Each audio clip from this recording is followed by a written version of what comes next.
सोमनाथ ज्योतिर्लिंग, इसके बारे में सब जानते हैं, गुजरात में है।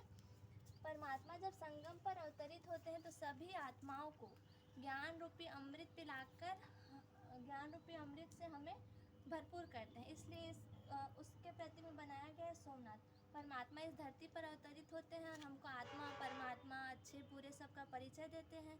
तब इंसान अपनी दुर्गति को सद्गति में परिवर्तित करता है और परमात्मा के सम्मुख जाने का उसको सौभाग्य प्राप्त होता है, इसलिए इस यादगार के रूप में सोमनाथ ज्योतिर्लिंग बनाया गया है।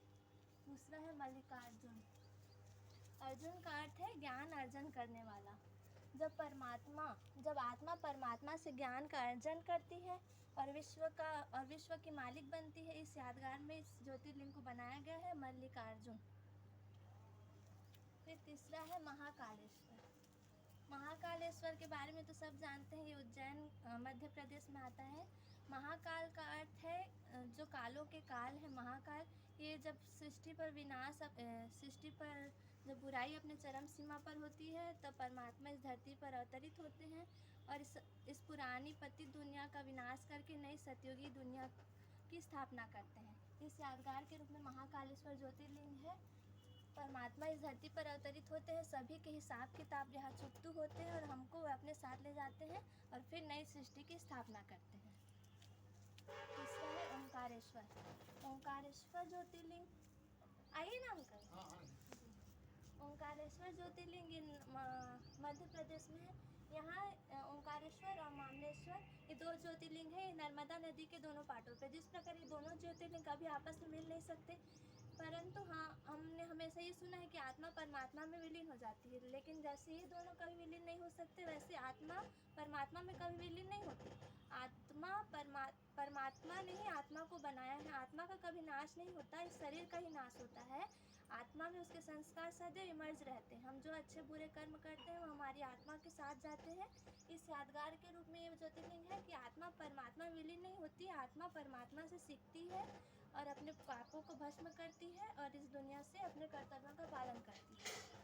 फिर है वैद्यनाथ ज्योतिर्लिंग। इस संसार में डॉक्टर को सब जानते हैं, हमको कोई भी तकलीफ होती तो चिकित्सक डॉक्टर के पास जाया जाता है, परंतु डॉक्टर कितनी भी पढ़ाई कर ले लेकिन कभी किसी को जीवन दान नहीं दे सकते। एक समय के बाद सबको इस देह से जाना होता है। वैसे ही अगर परमात्मा के पास भी ये शक्ति हो कि किसी को जीवन दान दे तो फिर कोई मृत्यु को प्राप्त नहीं करेगा, परंतु परमात्मा 5 ऐसी बुराइयों को सर्वनाश करते हैं जो चाहे छोटा इंसान हो बड़ा इंसान हो सबके अंदर है। वो 5 विकार है, काम, क्रोध, लोभ, मोह, अहंकार। भगवान इन सभी 5 बुराइयों से हमको मुक्ति दिलाते हैं ताकि इंसान पतित से पावन बन सके। इसके बाद है भीमाशंकर। हम सब ने महाभारत में भीम के बारे में सुना है। भीम से शक्तिशाली इस दुनिया में कोई भी नहीं, आज तो कोई भी पैदा नहीं हुआ, परंतु वो परमात्मा शिव उस भीम से भी शक्तिशाली है, सर्वशक्तिमान है। उनकी यादगार में भीमाशंकर ज्योतिर्लिंग है। फिर है रामेश्वरम। हम सभी राम को भगवान मानते हैं, परंतु ये राम के भी ईश्वर है, रामेश्वरम ज्योतिर्लिंग।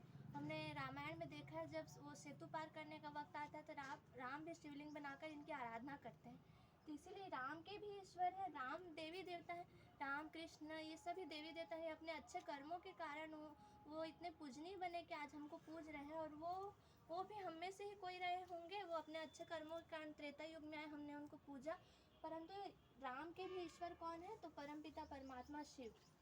फिर है नागेश्वर। नाग प्रतीक है विकारों का, विष का, गलत चीज़ों का। तो जो नाग के भी ईश्वर है, मतलब उन विकारों को भी वे जब्त कर लेते हैं, उनकी यादगार में बना है नागेश्वर। फिर है विश्वनाथ, सारे विश्व के नाथ। हम सभी आत्माओं के सर्व आत्माओं के माता पिता परमात्मा विश्वनाथ की स्मृति में बनाया गया है कि प्रजापिता ब्रह्मा के तन में जब परमात्मा शिव अवतरित होते हैं वे हमको अपना परिचय देते हैं, तब हमको यह ज्ञात होता है कि हम बस ये एक देह है, परंतु हम वास्तव में एक आत्मा और हम आत्मा के पिता परमपिता परमात्मा हैं। फिर त्रयंबकेश्वर।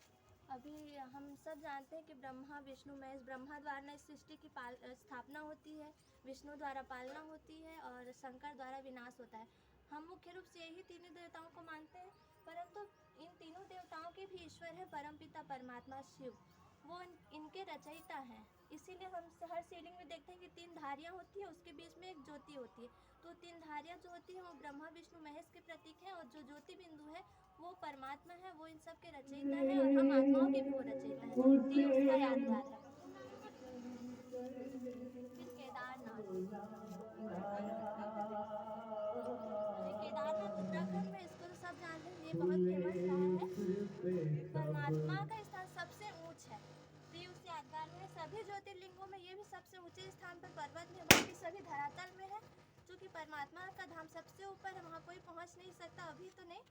तो इसी की यादगार में है कि परमात्मा का स्थान सबसे ऊंच है। फिर है घृष्णेश्वर।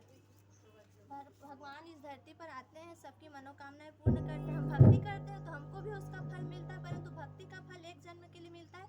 पर अगर हम आत्मा और परमात्मा का ज्ञान सही ढंग से जान ले, परमात्मा को याद करें, हम अगर पतित से पावन बनते हैं, सदगति को पाते हैं, तो हमको इसका फल 21 जन्मों तक प्राप्त होता है। तो इसी के यादगार में बना है घृष्णेश्वर ज्योतिर्लिंग। फिर अगर हम परमात्मा को पहचान लेते हैं, सदगति को प्राप्त करते हैं, तो नर नर से नारायण बनेगा, और नारी श्री लक्ष्मी बनेगी। तो ये इस ज्योतिर्लिंग है। अब 12 ज्योतिर्लिंगों में हमने क्या एक समानता देखी कि 12 ज्योतिर्लिंग में एक ज्योति समान है, मतलब परमात्मा एक ज्योति है, जिसको पूजने के लिए हमने शिवलिंग का आकार दिया हुआ है, परंतु मेन परमात्मा तो एक ज्योति बिंदु है।